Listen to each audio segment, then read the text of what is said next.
Mimi naitwa Chief Abbas Mpumula Chitete. Kwa heshima ya uchifu ni Ntirampungu Mpumula. Hapa ni kama katibu mkuu, ni katibu mkuu wa Baraza la Mila na Desturi mkoa wa Ruvuma. Lakini pia ni chifu mwenye asili ya kule Nyasa. Sawa, mzee wangu, kwanza nikupe hongera kwa tulivyoongea mwanzo, ukadokeza kwamba mpaka shule Marikia naisha hatutaona mvua, na kweli shughuli tumemaliza salama, mvua hatujaiona. Tulivyomaliza kuzika mvua ikarudi. Tuambie, hii hali unaionaje na ilikuwa kuaje, na zoezi lilikuwa linagumu kiasi gani? Ndugu waandishi wa habari, zoezi lilikuwa gumu na nzito, lakini kwa sababu ya mila, kama siku ile nilivyoeleza kwamba Joki Mngonyani, baba ya marehemu, siku anazaliwa palikuwa na mvua kubwa, siku anazikwa palikuwa na mvua kubwa. Kwa hiyo ilikuwa inaashiria neema. Lakini tukasema katika tukio kama hili tusiache hali iendelee. Watu wale ambao wanakuja kushuhudia tukio lile watakuwa na adha mbalimbali.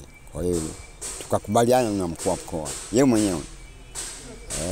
Mkuu wa mkoa akasema, wazee wa mila, hebu onyesheni kitu ambacho kitanipa mimi uzito katika eneo hili. Mvua ikinyesha mahali watu watashindwa kukaa kufanya nini, izuieni mvua.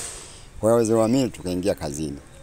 Tukasema tutaisimamisha mvua hii kwa kumwomba Mungu na mzimu wa kwetu au mizimu ya kwetu. Mvua itasimama mpaka tukio la mazishi la Marikia mwanetu. Na mimi bahati nzuri nimekuwa naye Mheshimiwa Jenista kama mbunge wa viti maalum, nikiwa mwenyekiti wa vijana wa wilaya ya Songea mjini. Baada pale akapewa jimbo lile. Kwa hiyo nafahamu jinsi tulivyoshirikiana, alikuwa mtu wa watu, alikuwa kiongozi anayejua kuonyesha njia. Kwa hiyo tulifanya kazi kubwa kuzuia mvua. Na tulichosema kwamba mvua haitanyesha mpaka tukio liishe. Na wananchi wengi wamenipigia simu wanathibitisha ile kauli. Kwa hiyo mimi kama kiongozi wa kikosi kazi nilimaliza kazi yangu. Sawa. Kipindi tupo katika zoezi la mazishi siku zile 2-3 zile, kuna muda mawingu yanakuja, kuna muda yanaondoka, mara jua kali. Tuambie hii ilikuwa kwaje? Pale ndio tulikuwa na kazi ngumu, tulikuwa na wakati mgumu. Sisi tuliachiwa viti pale, lakini tulikuwa tunashindwa kukaa kwenye viti. Sababu ile kazi inataka utembee, upite kuongea na wale mzimu aliyetangulia ambao wametupa karama ya kuwa sisi kama viongozi vijana wao vitukuu. Kwa hiyo ilikuwa kazi, hatuwezi kueleza ya ndani sana. Lakini mambo tuliyofanya ndio haya ambayo yameonyesha matukio kwamba wingu linakuja kuanguka tukiwa Peramiho, tukiwa Makambi, lakini mvua inakatika au inakwenda eneo jingine. Ni kwa sababu ya kazi za kimila. Mambo ya ndani kuna sayansi ya giza uweze kuielezea kila kitu, ambayo haidhuru lakini kwa manufaa ya watu wengi. Sawa, kwa hiyo Ruvuma ni mkoa wa kilimo na tunategemea zaidi kilimo katika kujipatia kipato, lakini pia hoja chakula. Kuna wasiwasi kwamba mvua imefungwa labda haitanyesha tena. Watoe wasiwasi wananchi wa mkoa wa Ruvuma. Hilo alipo, tumeanza kufungua ile na tunaendelea kuomba mzimu na Mwenyezi Mungu mvua itafululiza. Isipokuwa tunatoa tahadhari tu wale wenye nyumba ambazo hazijakamilika wajitahidi kukamilisha ile nyumba. Wasio kaanza kutoa lawama kwa sababu mvua itakazo kuja sio hizi ambazo wanazifikiria tu mvua za rasharasha. Ukishaomba mvua inakuja. Sasa ukiomba zaidi tutaanza kulaumiana kwa sababu mvua itakuja kubwa zaidi.